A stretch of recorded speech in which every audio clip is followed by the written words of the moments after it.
লেখক আমরানুর রেজার blog amranureja.blogspot.com থেকে পাঠ করছি ছিটকিনি। প্রকাশকাল 1 সেপ্টেম্বর 2025। রুমের সামনে জটলা, 2nd ফ্লোর। আমি আর উপরে উঠব, দাঁড়াই এবং কারণ জানতে চাই।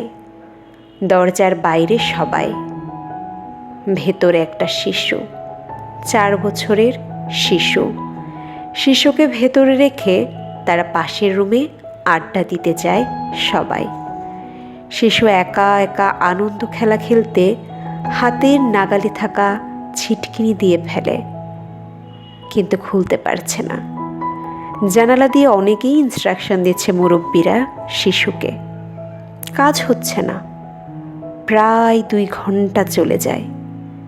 রুমের সামনে জটলা। কারণ জানার পর বুঝতে পারি উপায় একটাই আছে, ছিটকিনি ভেঙে ফেলা। ভাবলাম একটা লাথি দিয়ে দরজার ছিটকিনি ভেঙে ফেলি। ভেবে দেখলাম তাদের সমস্যা আছে।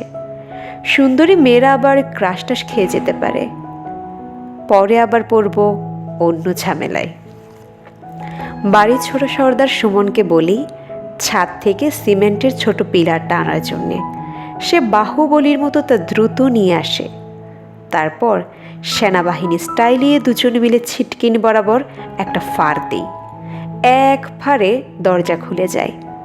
শিশু মুক্ত হয়ে আনন্দে তার মায়ের কোলে ঝাঁপিয়ে পড়ে।